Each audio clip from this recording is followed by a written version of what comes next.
This is a story about a world obsessed with stuff. It's a story about a system in crisis. We're trashing the planet, we're trashing each other, and we're not even having fun.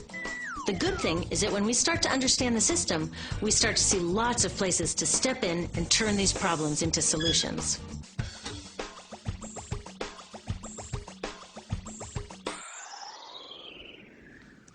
Can I tell you, I love my Pantene Pro V.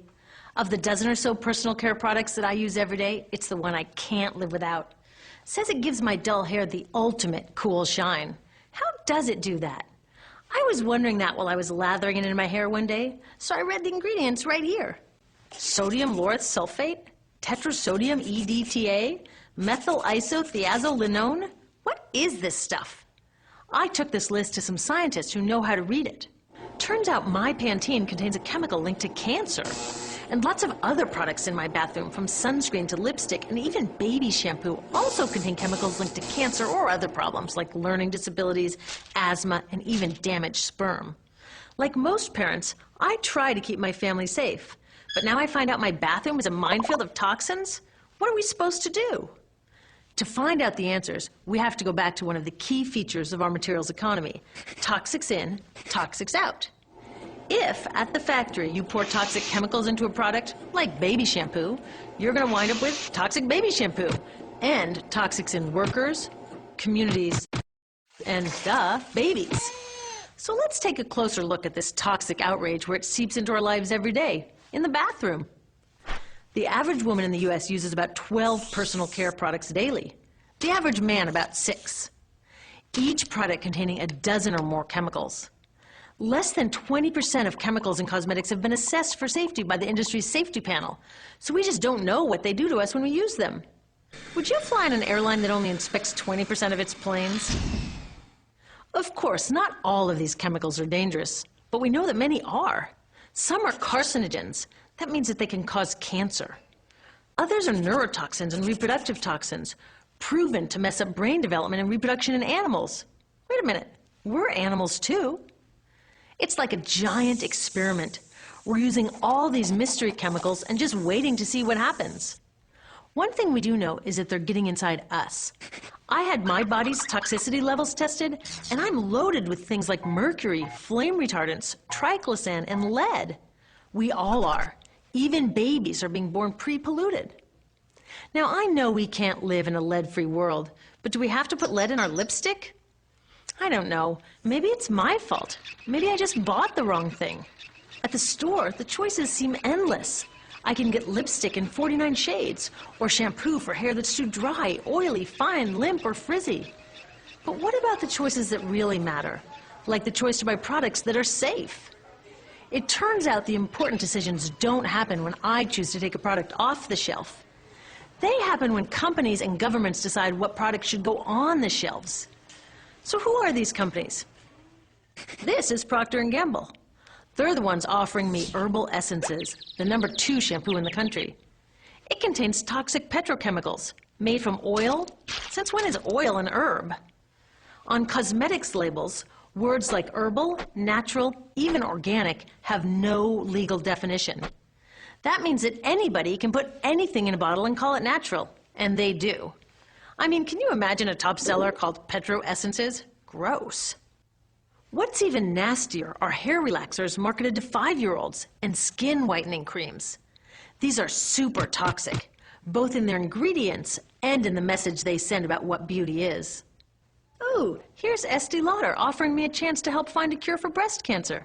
That's nice. But wait, they're also using chemicals linked to cancer. Don't you think the best way for Estee Lauder to fight cancer is to stop using those chemicals in the first place? So really, I get to choose between meaningless claims on a bottle.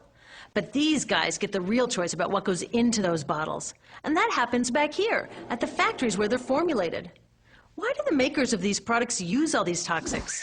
Are they trying to poison us? No, they're just working from a 1950s mindset when people were totally swept up in better living through chemistry. In all that excitement, they forgot to worry about human health impacts. That was years ago, and they are still using these same old toxic chemicals. Today, big cosmetics companies say the doses of poison in their products are small enough to be harmless. Yeah, maybe if you use them once a year. I guess they never get out and see that their products are being used and combined with other products every day.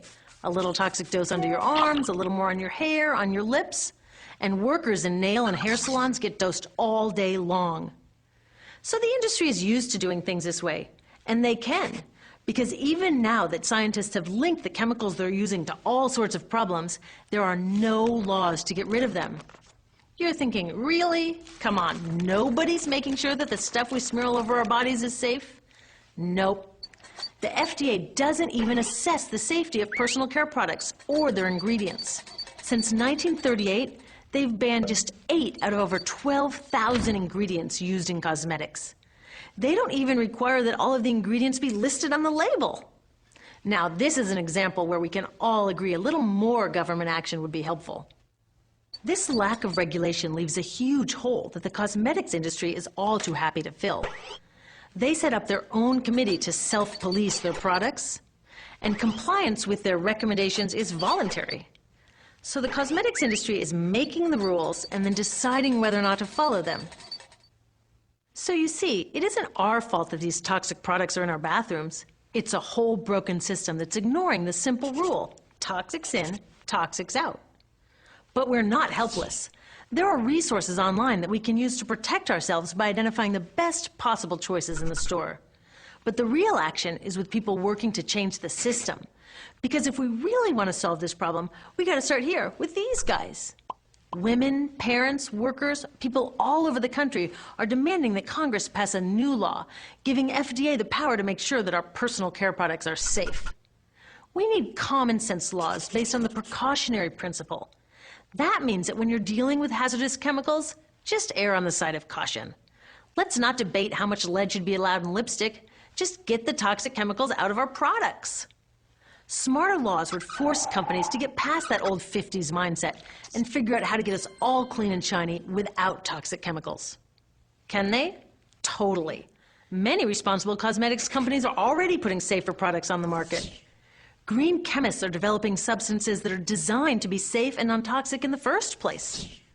European governments have required the removal of many toxic chemicals, and companies have figured out how to comply. When cosmetics are reformulated to be safe and labeled honestly, then we can feel comfortable with the choices available at the store. We can choose bouncy hair or full hair, shiny lipstick or matte. We can even choose to feel beautiful without using 20 products. But we'll know that whatever we choose, the most important choice, the choice to be safe and healthy, has already been made.